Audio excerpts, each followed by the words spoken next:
गुरु प्यारी साध संगत जी, राधा स्वामी जी। साध संगत जी, एक अंधा व्यक्ति डेरा ब्यास में आया।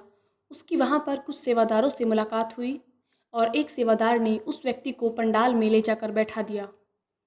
उसने बाबा जी का पूरा सत्संग सुना और सत्संग सुनने के बाद वह उस सेवादार को कहने लगा कि मुझे आपके गुरु से मिलना है, कृपया आप अपने गुरु से मुझे मिलाइए। उस सेवादार ने कहा कि आज संगत बहुत ज़्यादा है, आज आपका उनसे मिलना नहीं हो पाएगा। आप ऐसा करें, आज रात यहीं रुक जाए, कल का सत्संग सुनकर ही जाए।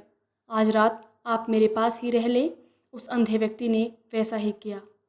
अगले दिन फिर वह सत्संग सुनने पंडाल में गया। उस सेवादार ने उस अंधे व्यक्ति को पंडाल के साइड में बिठा दिया। उसने वह सत्संग भी महाराज जी का सुना और उस सत्संग में भी महाराज जी ने नामदान की ही बात बताई, नामदान की अहमियत बताई। तो उसके अंदर तड़प आ गई कि मुझे भी नामदान लेना है। वह सत्संग सुनते सुनते रो रहा था, उसकी आंखों में से आंसू टपक रहे थे और उससे रहा नहीं गया। तो वह नामदान लेने के लिए लाइन में लग गया तो सेवादारों ने उसे निकाल दिया। कहा कि आपकी आंखों की ज्योति नहीं है, इसलिए आपको नामदान नहीं दिया जा सकता। उस अंधे व्यक्ति ने कहा कि अगर ऐसा है तो मुझे अपने गुरु जी से मिलाइए, मुझे उनसे बात करनी है। बाबा जी के सामने पेश किया गया तो महाराज जी ने भी यही बात कही। तो उस अंधे व्यक्ति ने कहा कि फिर ऐसा करो, जहाँ पर मुझे नामदान मिल सकता है वहाँ पर मुझे भेज दो। महाराज जी ने उसकी यह बात सुनकर उन सेवादारों को कहा कि भाई इसे पीछे ले जाकर बैठा दो। वैसा ही किया गया, उसे पीछे ले जाकर बैठा दिया गया। जब बाबा जी ने सभी संगत को नामदान दे दिया तो आखिर में उसे कहा, भाई उठ खड़ा हो। वह खड़ा हो गया और उसे कहा कि मेरी तरफ देख, यह चेहरा तेरे काम आएगा। जब उसने आंख उठाकर देखी तो उसकी आंखों की ज्योति आ गई। उसने महाराज जी को देखा। महाराज जी ने कुछ वक्त के लिए उसे आंखों की अपनी ज्योति दे दी थी।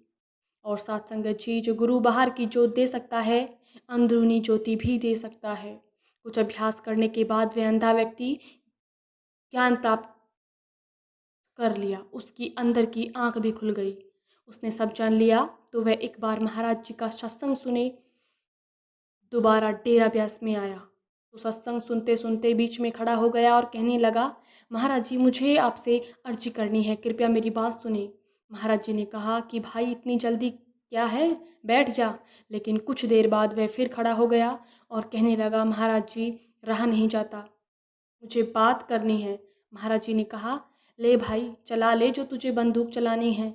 सारी संगत को कहने लगा, मेरे भाइयों बहनों, यह कोई इंसान नहीं है, यह पूर्ण संत गुरु रब है, इंसान मत समझना। मैं आपको अपनी कहानी बताता हूँ। मैं पिछले जन्म में एक चील था जो कि डेरा ब्यास के एक वृक्ष पर रहता था और डेरा ब्यास के कुछ सेवादार वृक्ष के नीचे लंगर खाकर चले गए और टुकड़े मुझे मिल गए और मैंने वह टुकड़े खाए। खाने के बाद मैंने उडारी भरी तो एक रेलवे लाइन पर एक कुत्ता जो कि घायल पड़ा हुआ था, तो मैंने देखा कि मुझे मांस मिल गया। क्योंकि हम चील जात को मांस बहुत पसंद होता है, तो मैंने सबसे पहले उसकी आंखें खाई।